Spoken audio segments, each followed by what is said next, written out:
Yang pertama yaitu apa makna pendidikan jasmani bagi manusia.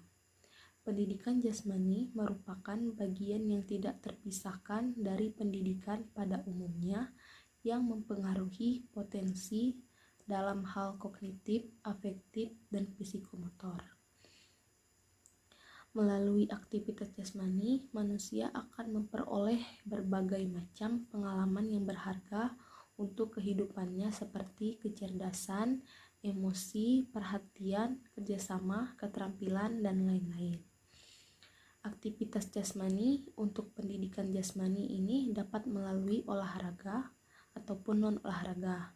Jadi, pendidikan jasmani ini sangat penting bagi manusia agar mereka bisa menjadi orang yang sehat dan peduli akan kesehatannya. Dan juga manusia bisa berkembangnya potensi agar menjadi manusia yang berakhlak mulia, sehat, berilmu, cakap, kreatif, dan mandiri. Di sini juga saya akan menjelaskan menurut para ahli, yaitu menurut Rusli Lutan tahun 1997, yaitu pendidikan jasmani adalah proses pendidikan via aktivitas jasmani dan atau kecabang olahraga yang terpilih dengan maksud untuk mencapai tujuan pendidikan. Tujuan yang ingin dicapai bersifat menyeluruh, mencakup aspek fisikal, intelektual, emosional, sosial, dan bahkan moral. Yang selanjutnya yaitu permasalahan tentang pendidikan jasmani di sekolah. Yang pertama yaitu sarana dan prasarana. Banyak permasalahan pendidikan yang ada di Indonesia. Salah satunya masalah sarana dan prasarana yang kurang memadai. Padahal hal ini menjadi faktor pendukung keberhasilan program pendidikan. Seperti halnya sarana dan prasarana yang tidak memadai, seperti gedung kelas bocor, bangku sekolah rusak atau maupun tidak cukup, lapangan yang tergenang air, ketidaklengkapan buku di perpus, dan lain-lain. Ketika sarana dan prasarana tidak memadai, maka akan mempengaruhi dan menghambat proses belajar mengajar. Guru akan kesulitan dalam menjelaskan dan memberikan materi yang disampaikan kepada peserta didik. Dan begitu pun juga dengan peserta didik akan kesulitan untuk memahami apa yang disampaikan oleh guru, sehingga proses belajar mengajar tidak berjalan secara efektif dan efisien. Yang selanjutnya yaitu tenaga kerja.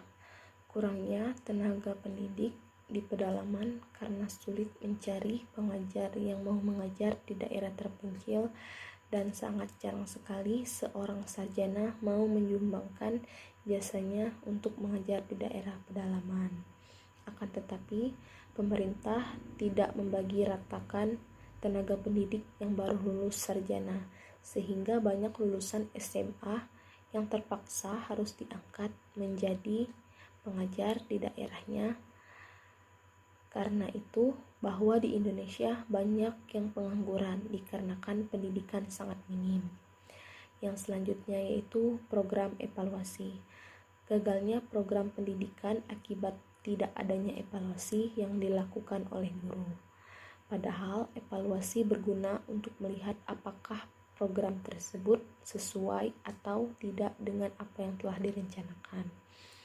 Seharusnya saat mengajar, guru memberikan timbal balik kepada siswa seperti siapa yang ingin bertanya atau belum ada yang mengerti bahwa apa yang ibu jelaskan, maka dari situ siswa bisa mengemukakan pendapat mereka, atau guru juga bisa menunjuk salah satu siswa untuk mengulangi kembali atau menjelaskan kembali materi apa yang telah diajarkan oleh guru. Yang selanjutnya yaitu fungsi pendidikan jasmani. Yang pertama ada aspek organik, menjadikan fungsi sistem tubuh menjadi lebih baik sehingga individu dapat memenuhi tuntutan lingkungannya secara memadai serta memiliki landasan untuk pengembangan keterampilan. Kemudian meningkatkan kekuatan, yaitu jumlah tenaga maksimum yang dikeluarkan oleh otot atau kelompok otot. Yang selanjutnya meningkatkan daya tahan, yaitu kemampuan otot atau kelompok otot untuk menahan kerja dalam waktu yang lama. Terakhir, meningkatkan daya tahan kardiovaskuler, kapasitas individu untuk melakukan aktivitas yang berat secara terus-menerus dalam waktu relatif lama. Kemudian aspek neuromuskuler. Yang pertama, meningkatkan keharmonisan antara fungsi saraf dan otot. Yang kedua, mengembangkan keterampilan lokomotor seperti berjalan, berlari, melompat, meloncat, meluncur, melangkah, mendorong, menderap, dan lain-lain. Kemudian mengembangkan keterampilan non-lokomotor seperti mengayun, melengok, meliuk, bergoyang, merenggang, menekuk, menggantung, dan membongkok. Yang selanjutnya yaitu landasan pendidikan jasmani.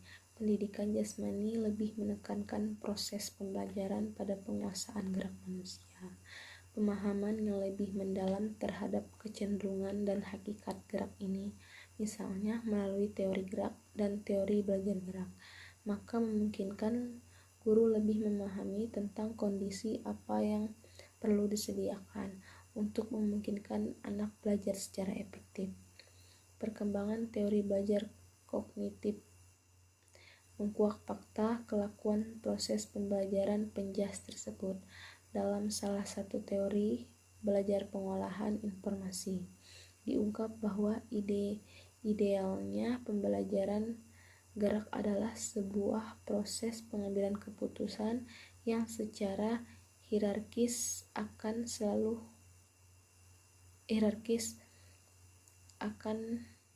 selalu melalui 3 tahap yang tepat, yaitu tahap mengidentifikasi stimulasi, tahap memilih respon, dan tahap memprogram respon.